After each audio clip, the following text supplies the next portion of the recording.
반석 위에 지은 집, 이러한 제목으로 말씀해 드리겠습니다. 오늘 본문의 내용을 분석하여 요약하면 이러합니다. 모든 사람은 예외 없이 누구나 두 종류의 건축자 중에 하나에 속합니다. 그 두 종류의 건축자는 지혜로운 건축자와 어리석은 건축자라는 이름으로 구분됩니다. 그 구분은 건축자가 집을 짓는 기초가 어디인가에 따라서 결정됩니다. 지혜로운 건축자는 반석 위에 집을 지으나 어리석은 건축자는 모래 위에 집을 짓습니다.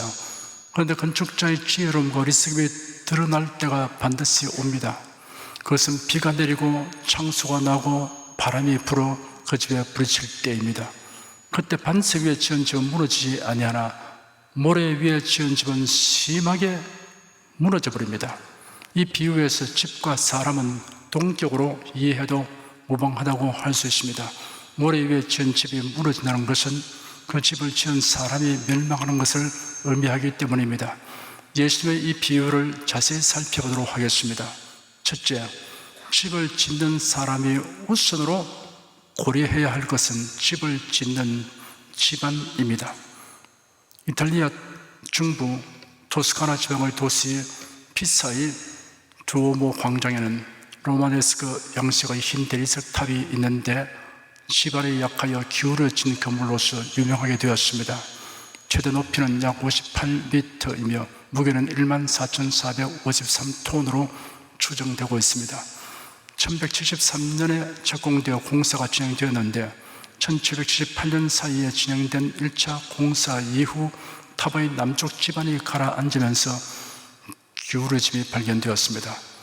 그 뒤 2차 공사에서 이를 수정하여 다시 건설하였으나 기울은 현상이 계속되었습니다. 1990년 이탈리아 정부는 경사각을 수정하기 위하여 10년에 걸쳐 보수 공사를 진행한 결과 기울어짐 현상은 5.5도에서 멈춘 상태가 되었습니다. 2001년 6월 일반에 다시 공개하였으나 보존을 위해 입장객의 수를 제한하였습니다. 탑 안으로 들어가려면 미리 예약해야 하며 반드시 가이드를 따라 이동해야 합니다. 보강 공사를 했지만 무너질 위험을 안고 있기 때문입니다. 문제는 피사의 탑이 세워진 집안 상태에 있습니다. 오늘날 같이 지질 검사하는 기술이 발달하였으면 그곳에 짓지 않거나 기초 공사를 철저히 했을 것입니다. 미국 뉴욕의 초고층 빌딩이 숲을 이루고 있는 맨하튼은 섬으로 되어 있는데 그 섬은 매우 경관 암석층으로 되어 있어서 맨하튼의 어디든 초고층 건물들을 짓기에 적합하다고 합니다.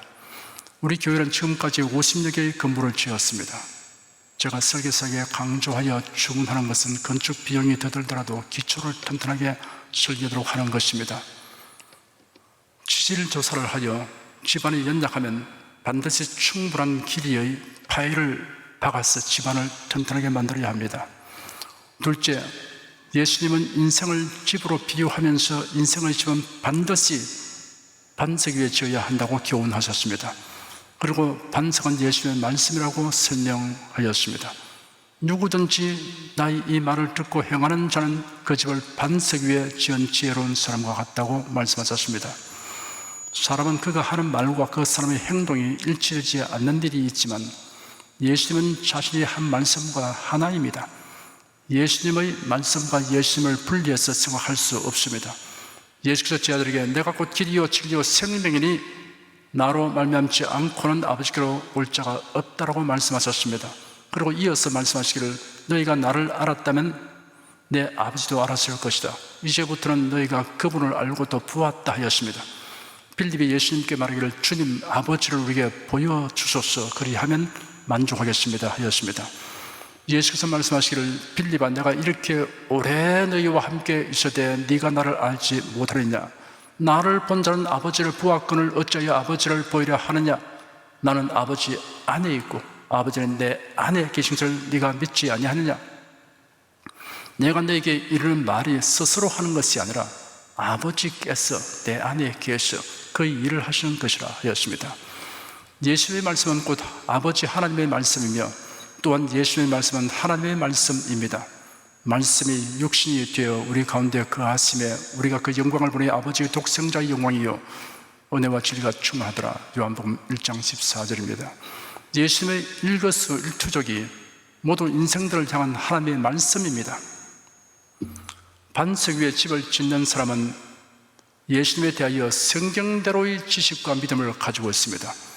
예수께서 팔레스틴 최북단에 위치한 가이사라 빌립보 지방에 갔을 때 제 아들에게 질문하시기를 사람들이 인자를 누구라고 하느냐 하였습니다. 제 아들이 대답하였습니다. 어떤 이들은 세례 요한이라고 하고 다른 이들은 엘리야라고 하고 또 다른 이들은 예레미야나 선지자 중의 하나라고 합니다. 예수님은 세상 사람들의 그릇된 인식에 대하여 언급하지 않으시고 곧장 제 아들을 향하여 너희는 나를 누구라 하느냐라고 질문하셨습니다. 사람들이 인자를 누구라 하느냐라는 질문은 너희는 나를 누구라 하느냐라는 질문을 이끌어내기 위한 것이었습니다. 예수님은 제 아들에게 대중의 의견에 편성하는 객관적 지식이 아니라 예수님에 대한 주관적인 지식을 묻고 있습니다. 제 아들의 개인적이고 인격적인 인식과 마음의 확신에서 비롯된 대답을 요구하는 것입니다. 예수님에 대한 막연한 추측이나 가정에 의한 지식은 무용지물입니다. 확고부동한 믿음으로 고백되는 지식이어야 합니다. 총독 빌라도가 예수님에게 네가 유대인의 왕이냐? 라고 물었을 때 이는 네가 스스로 하는 말이냐 아니면 다른 사람들이 내게 대하여 네게 한 말이냐라고 예수님이 빌라도에게 되물었습니다.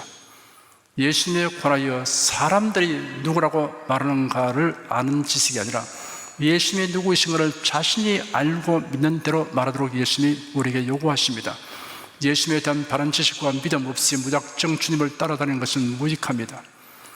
주는 그리스도이시며 살아계신 하나님의 아들이십니다 라고 베드로가 대답하였습니다. 여기서 주라는 말은 2인칭 대명사인 당신을 뜻합니다. 베드로의 고백에서 당신이라는 대명사는 강조되고 있습니다. 다른 이가 아니고 오직 당신만이라는 의미를 가집니다.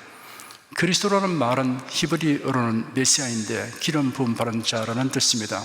이런 하나님께서 위임하신 큰 사역을 위해 하나님의 보내심을 받은 자를 가리킵니다. 기름 부음 받음이란 중요한 직임을 지도로 하나님의 택한 자에게 기름을 부어 거룩하게 구별하는 의식에서 유래한 것입니다. 기름 부는 의식은 선택된 자들을 그 각각의 직분에 적합하다는 사실을 공적으로 모든 사람들 앞에서 확인시키는 의식이었습니다. 구약시대에 선지자, 제사장, 왕에게 기름을 부었습니다. 하나님께서 죄인을 구원하시기 위해 그의 독생자에게 임무를 주시고 때가 찼을 때 그 임무를 수행하도록 세상에 보내셨습니다. 그리고 성령으로 기름 부으셨습니다. 기름 부으면 성령 부어주심을 상징합니다. 예수께서 나사렛 회당에서 성경을 펴서 이렇게 기록한 데를 읽으셨습니다. 주의 성령이 내게 임하셨으니 이런 가난한 자에게 복음을 전하게 하시려고 내게 기름을 부으시고 나를 보내서 포로된 자에게 자유를, 눈먼 자에게 다시 보게 함을 전파하며 눌린 자를 자유케 하고 주의 은혜의 해를 전파하게 하려 하심이라. 예수님이 책을 덮어 그 맡은 자에게 주시고 앉으시니 회당에 있는 자들이 다 주목하여 보았습니다. 예수께서 저에게 말씀하시기를 오늘 이 성경이 너희가 듣는 가운데 성취되었다 하였습니다. 예수께서 바라신 성령은 한량이 없고 그에게 임하신 성령께서는 영원히 머물러 계십니다. 예수님이 행하신 일들은 기름 부음을 받은 자, 곧 그리스도의 직분을 수행하신 것입니다. 예수님은 선지자, 제사장, 왕의 직분을 완벽하게 수행하셨습니다. 구약 성경에 예언된 것을 보면 신명기 18장 15절에는 하나님께서 한 선지자를 일으키시겠다고 기록되었습니다. 시편 110편 4절에서는 영원한 제사장이라고 기록되었습니다. 그리고 스가랴 6장 12절과 13절에는 그 위에 앉아 다스릴 왕을 보냈을 것이 기록되어 있습니다. 선지자는 하나님의 뜻을 드러내며 백성들에게 하나님의 말씀을 전하는 임무를 수행합니다. 성경에 나오는 선지자들은 그 임무 수행에 한계가 있었지만 예수님은 선지자의 임무를 완전하게 행하셨습니다. 하나님의 뜻을 우리에게 다 전하셨습니다. 제사장은 백성을 위하여 제단에 제물을 드리며 백성의 중보자로서의 임무를 수행합니다. 인간 제사장은 그 임무 수행에 한계가 있습니다. 자신도 죄인일 뿐 아니라 그 임무를 계속할 수 없습니다. 그도 죽어야 하는 인간이기 때문입니다. 그리고 제사장은 짐승을 속죄 제물로 드렸습니다. 이러한 제물은 단지 참것의 그림자였습니다. 예수님은 영원한 대제사장으로 오셔서 자신을 제물로 드려 영원히 단번에 구속하는 일을 이루셨습니다. 그리하여 그를 믿는 모든 사람이 영원히 죄사함을 받게 하셨습니다. 그리고 우리의 중보자가 되시어 우리를 위하여 간구하시고 또한 우리가 그의 이름으로 구하는 기도가 하나님께 상달되게 하십니다. 왕은 백성을 보호하고 번영한 삶을 살도록 다스리는 임무를 수행합니다. 인간 왕은 그 임무 수행에 한계가 있습니다. 예수님의 권세와 능력은 무한하고 무궁합니다. 성도들의 영혼을 영원토록 안전하게 지켜주십니다. 원수마귀가 손 못대게 보호해 주십니다. 장차 세상을 심판하고 다스리기 위해 오셔서 공의로 통치하실 것입니다. 그리고 영원히 왕도로 타십니다. 주님의 나라에서 사는 자들은 절대적인 안정과 완전한 행복을 누리게 될 것입니다. 예수님에 대한 베드로의 신앙 고백에서 살아계신 하나님의 아들이라는 말은 세 가지 의미를 내포하고 있습니다. 예수님은 하나님 아버지께서 이 세상에 보내신 영원하신 하나님의 아들이라는 의미가 있습니다. 또 예수님은 유일한 구원자라는 의미가 있습니다. 예수께서 친히 말씀하시기를 내가 곧 길이요 진리요 생명이니 나로 말미암지 않고는 아버지께로 올 자가 없느니라 하였습니다. 그리고 예수님은 하나님의 극진하신 사랑이 우리에게 나타난 것을 의미합니다. 사도 요한은 기록하기를 하나님의 사랑이 우리에게 이렇게 나타난 바 되었으니 하나님이 자기의 독생자를 세상에 보내시면 저로 말미암아 우리를 살리려 하심이라 하였습니다. 사람들이 예수님을 가리켜 세례 요한이나 엘리야 혹은 예레미야나 선지자 중의 하나라고 말할 때 이는 그들이 말할 수 있는 최대의 찬사입니다. 그러나 예수님은 그리스도시요 살아계신 하나님의 아들이십니다라는 신앙 고백을 하기 전까지는 예수님에 대하여 어떠한 찬사와 호평을 말한다 하더라도 그것은 그릇되고 무익한 것에 불과합니다. 베드로의 신앙 고백을 들으신 예수께서 바요나 시모나 네가 복이 있도다 이를 네게 알게 하니는 혈육이 아니요 하늘에 계신 내 아버지시니라 라고 말씀하셨습니다. 예수는 베드로를 향하여 바요나 시몬이라고 불렀습니다. 요나의 아들 시몬이라는 말입니다. 베드로의 본 이름입니다. 예수님이 베드로의 원래의 이름을 그 아비의 이름과 더불어 부르신 것은 천연적인 신분인 갈릴리 호수의 어부로서의 시몬이 예수님에 대한 바른 지식과 믿음을 고백한 것은 자신의 지혜, 지식, 경험에 의한 것이 아니라 온전히 하나님의 계시에 의한 것임을 나타내고자 하신 것입니다. 이를 네게 알게 하니는 혈육이 아니다 하였습니다. 혈육이란 타락한 본성을 가진 죄인으로서의 인간 그 자체와 그의 본성적인 재능, 지식, 지혜 등을 의미합니다. 베드로의 신앙 고백은 결코 그 자신의 이성이나 지혜나 자질이나 노력에서 비롯된 것이 아닙니다. 이를 네게 알게 하니는 하늘에 계신 내 아버지시니라 하였습니다. 예수 그리스도에 대한 바른 지식은 혈육보다 무한히 높으신 하늘에 계신 아버지의 계시에 의한 것입니다. 에베소 1장에 기록되기를 우리 주 예수 그리스도의 하나님 영광의 아버지께서 지혜와 계시의 정신을 너에게 주사 하나님을 알게 하시고 너희 마음눈을 밝히사 그의 부르심의 소망이 무엇이며 성도 안에서 그 기업의 영광의 풍성이 무엇이며 그의 힘의 강력으로 역사심을 따라 믿는 우리에게 베푸신 능력의 지극히 크심이 어떤 것을 너희로 알게 하시기를 구하노라 하였습니다. 하나님께서는 택하신 자들에게 진리를 알도록 신령한 빛과 시력을 모두 주셔서 올바른 지식과 믿음을 가지게 하여 주십니다. 바울이 빌립보에서 전도할 때 루디아라는 여인이 믿고 세례를 받은 후에 즉시로 자기 집을 바울 일행이 사용하도록 제공했습니다. 사도행전 16장을 보면 안식일에 우리가 기도처가 있는가 하여 문 밖 강가에 나가 거기 앉아서 모인 여자들에게 말하더니 두아디라 성의 자주장사로서 하나님을 공경하는 루디아라 하는 한 여자가 들었는데 주께서 그 마음을 열어 바울의 말을 청중하게 하신지라 저와 그 집이 다 세례를 받고 우리에게 청하여 가로되 만일 나를 주 믿는 자로 알거든 내 집에 들어와 유하라 하고 강권하여 있게 하니라 라고 기록되어 있습니다. 루디아는 하나님의 택함을 입은 사람입니다. 주님께서 그 마음을 열어 복음을 청중하게 하셨다고 설명되어 있습니다. 마귀는 사람의 마음을 혼미케 하여 복음의 광채가 비치지 못하게 합니다. 만일 우리 복음이 가리웠으면 망하는 자들에게 가리운 것이라 그 중에 이상 신이 믿지 아니한 자들의 마음을 혼미케 하여 그리스도의 영광의 복음의 광채가 비치지 못하게 하미니 그리스도는 하나님의 형상이라 라고 고린도후서 4장에 기록되었습니다. 하나님께서 성령으로 우리에게 하나님이 은혜로 주신 것들을 볼 수 있는 시력과 빛을 주십니다. 이 지혜는 이 세대의 관원이 하나도 알지 못하나니 만일 알았다면 영광의 주로 십자가 못 박지 아니하였으리라. 기록된 바 하나님이 자기를 사랑하는 자들을 위하여 예비하신 모든 것은 눈으로 보지 못하고 귀로도 듣지 못하고 사람의 마음으로도 생각지 못했다 함과 같으니라. 오직 하나님이 성령으로 이것을 우리에게 보이셨으니 성령은 모든 것 곧 하나님의 깊은 것이라도 통달하시느니라. 우리가 세상의 영을 받지 아니하고 오직 하나님께로 온 영을 받았으니 이는 우리로 하여금 하나님께서 우리에게 은혜로 주신 것들을 알게 하려 하심이라. 사도 바울은 원래 성경학자였습니다. 그런데도 예수님의 구세주라는 것을 알지 못하여 교회를 핍박하였습니다. 다메섹에 있는 기독교인을 체포하여 예루살렘으로 끌고 오려고 가다가 길에서 정오의 빛을 무시하게 하는 큰 빛이 그를 둘러 비춤으로 땅에 엎드려졌습니다. 그리고 그를 부르는 예수의 음성을 들었습니다. 그 순간 그는 예수님이 하나님이시며 구세주라는 사실을 알게 되었습니다. 성령께서 알게 하여 주셨던 것입니다. 성령께서 볼 수 있는 빛과 시력을 주실 때 진리를 알고 믿게 되는 것입니다. 그러므로 우리는 하나님의 말씀을 전할 때나 들을 때 성령께서 도와주기를 간구해야 합니다. 예수님은 베드로의 신앙 고백을 들으시고 네가 복이 있다라고 말씀하셨습니다.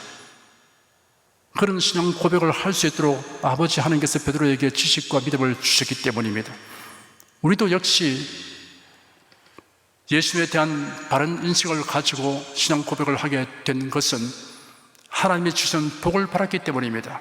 이처럼 예수님이 누구신가에 대한 진실한 신앙 고백은 복을 받아서 깨달아지고 믿어져야 할 수 있습니다. 성경을 읽고 설교를 수없이 들어도 깨닫지 못하고 믿지 못하는 것은 아직 하나님이 주신 복을 받지 못했기 때문입니다. 고의적인 반항과 거부를 하는 사람이 아닌 사람 중에는 믿고 싶으나 믿어지지 않는 사람이 있습니다. 예수께서 베드로, 야고보, 요한을 데리고 따로 산에 오시다가 내려오시니 사람들이 산 아래 모여 있었습니다. 간질병이 있는 아이의 아버지가 예수님에게 나와서 간청이를 무엇을 하실 수 있거든 자기 아들을 고쳐달라고 하였습니다. 예수께서 대답하시기를 할 수 있거든이 무슨 말이냐? 믿는 자에는 능치 못함이 없느니라 하였습니다. 그러자 아이의 아버지가 주님 내가 믿나이다. 나의 믿음 없는 것을 도와주십시오 라고 간구했습니다. 믿고 싶은데 믿어지지 않으면 이와 같이 솔직하게 하나님의 도우심을 간구해야 합니다. 예수께서 베드로에게 내가 이 반석 위에 내 교회를 세우리니 음보의 권세가 있지 못하리라 하시는데 이는 주는 그리스도시요 살아계신 하나님의 아들이십니다 라는 베드로의 신앙 고백을 가리키는 말씀입니다. 예수님에 대하여 성경대로의 바른 지식과 믿음을 가진 사람이 반석 위에 집을 지은 사람이며 정녕 복 있는 사람입니다. 셋째, 홍수가 나고 바람이 불어도 반석 위에 지은 집은 무너지지 않으나 모래 위에 지은 집은 무너짐이 심하게 된다고 하였습니다. 모래 위에 지은 집, 달리 말하여 모래 위에 집을 짓는 사람이 누구인가를 살펴봅시다. 세상 사람들은 모래 위에 집을 짓습니다. 그들은 인본주의적인 철학과 사상과 종교의 터 위에 인생이라는 집을 짓고 있습니다. 그러나 본문에서 모래 위에 집을 짓는 사람은 사이비 신자를 가리키는 것이라고 하는 것이 더 타당합니다. 예수께서 좁은 문과 넓은 문, 열매와 나무, 불법을 행하는 자들에 관하여 연속하여 말씀하신 후에 그러므로 라는 낱말을 사용하여 본문에 기록된 말씀을 하였기 때문입니다. 그러므로 라는 용어는 앞의 내용이 뒤에 오는 내용의 원인, 전제, 조건이 됨을 나타내는 접속 부사입니다. 사이비 신자란 겉으로는 비슷하나 실제로는 전혀 다르거나 아닌 신자를 의미합니다. 모래 위에 집을 짓는 사이비 신자의 실상이 본문의 앞에 기록된 말씀에서 드러나 있습니다. 먼저 좁은 문과 넓은 문에 관하여 기록된 말씀을 살펴보겠습니다. 좁은 문으로 들어가라. 멸망으로 인도하는 문은 크고 그 길이 넓어 그리로 들어가는 자가 많고 생명으로 인도하는 문은 좁고 길이 협착하여 찾는 이가 적음이라 하였습니다. 좁은 문과 좁은 길은 생명으로 나아가는 문과 길이라고 하였고 넓은 문과 넓은 길은 멸망으로 인도하는 문과 길이라고 설명하였습니다. 예수께서 말씀하시기를 내가 문이니 누군지 나로 말미암아 들어가면 구원을 얻고 또는 들어가며 나오며 꼴을 얻으리라 하였고 내가 곧 길이요 나로 말미암지 않고는 아버지께로 올 자가 없느니라 하였습니다. 성경에 기록된 대로 이 예수를 믿는 것이 왜 좁은 문이며 좁은 길인가를 노아 방주 사건이 잘 말해줍니다. 하나님의 홍수 심판 예언은 사람들의 경험과 이해를 초월한 말씀이기 때문으로 다소의 지지를 받지 못하기 때문입니다. 성경을 인간의 이성과 경험의 범주 안에서 이해하려고 하면 세상 사람들이 납득하는 방향으로 신학과 교리를 만들게 됩니다. 여기서 넓은 문이고 넓은 길입니다. 사이비 신자가 가는 문이요 길입니다. 다음은 거짓 신자들을 삼가라. 양의 옷을 입고 너에게 나오나 속이는 노략질하는 일이라. 그의 열매로 그들을 알지니 가시나무에서 포도를 또는 은근키에서 무화과를 따게 되냐. 이와 같이 좋은 나무마다 아름다운 열매를 맺고 못된 나무가 나쁜 열매를 맺나니 좋은 나무가 나쁜 열매를 맺을 수 없고 못된 나무가 아름다운 열매를 맺을 수 없느니라. 아름다운 열매를 맺지 아니한 나무마다 찍혀 불에 던지우니라. 이러므로 그 열매로 그들을 알리라라고 말씀하셨습니다. 거짓 선지자, 거짓 사도들은 양의 탈을 쓴 노략질하는 이리같이 행동합니다. 오늘로 말하면 사이비 목사, 사이비 신학 교수, 사이비 신자는 교묘한 말로서 자신의 정체를 숨기고 교회에서 활동합니다. 하지만 그 열매를 보면 나무를 알 수 있습니다. 외형은 비슷하지만 자세히 살펴보면 다른 것임을 알 수 있습니다. 성경으로 분별하면 그 정체가 드러납니다. 이중적인 말과 행동을 알 수 있습니다. 그 다음은 나더러 주여 주여 하는 자마다 천국에 다 들어갈 것이 아니요 다만 하늘에 계신 내 아버지의 뜻대로 행하는 자라야 들어가리라. 그 날에 많은 사람이 나더러 이르되 주여 주여 우리가 주의 이름으로 선지자 노릇하며 주의 이름으로 귀신을 쫓아내며 주의 이름으로 많은 권능을 행치 아니하였나이까 하리니 그때 내가 저에게 밝히 말하되 내가 너희를 도무지 알지 못하니 불법을 행하는 자들아 내게서 떠나가라 하리라 하였습니다. 성경대로의 신앙을 가지지 않고 주여 주여 부르는 것만으로는 구원받지 못합니다. 예수 그리스도와 하나님의 말씀에 대하여 온전하고 참된 믿음을 가진 신자는 공산주의를 절대로 용납하지 않습니다. 그뿐 아니라 공산주의자들에게 동조하는 자들을 절대로 지지하지 않습니다. 공산주의의 배후에는 교회를 말살하는 사탄이 있습니다.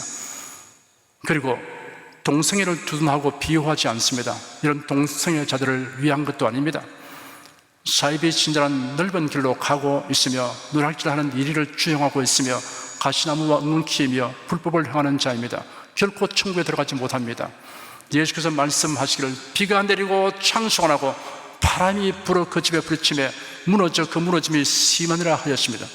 무너짐이 심하다고 형용하였습니다. 사이비 신자는 천국에 들어가지 못할 뿐 아니라 하나님의 심판을 받아 둘째 사망인 불과 유황으로 타는 곳에 들어가게 됩니다. 생각만 해도 끔찍한 일입니다. 글쎄요, 불과 유황으로 타는 못이란 비유적인 표현일 뿐인 것입니다 라고 말하는 사람들이 있습니다. 비유란 진실에 대한 그림자입니다. 만일 그림자가 그러하다면 실제는 어떠하겠습니까? 고더기도 죽지 않고 불도 꺼지지 않는 곳이며 사람마다 소금치도함을 당하는 곳이며 죽고자 해도 죽을 수 없는 곳이라고 하였습니다. 비유적인 표현이 그러하다면 그 실제는 어떠하겠습니까? 반석 위에 세운 집과 같은 신자는 비와 홍수와 광풍이 닥쳐도 그의 신앙이 결코 무너지지 않습니다. 달리 말하여 역경, 고난, 핍박, 유혹에도 변함없이 신앙을 굳건하게 지켜나갑니다. 여러분은 우리를 죄에서 구속하신 이는 예수 그리스도밖에 없다고 철저하게 믿고 하나님의 말씀을 왜곡되게 가르치는 자들을 엄격하게 가려서 단호하게 배격함으로 실로 반석 위에 지은 집이요 반석 위에 집을 지은 인생으로서의 행복을 누리시기를 축원합니다.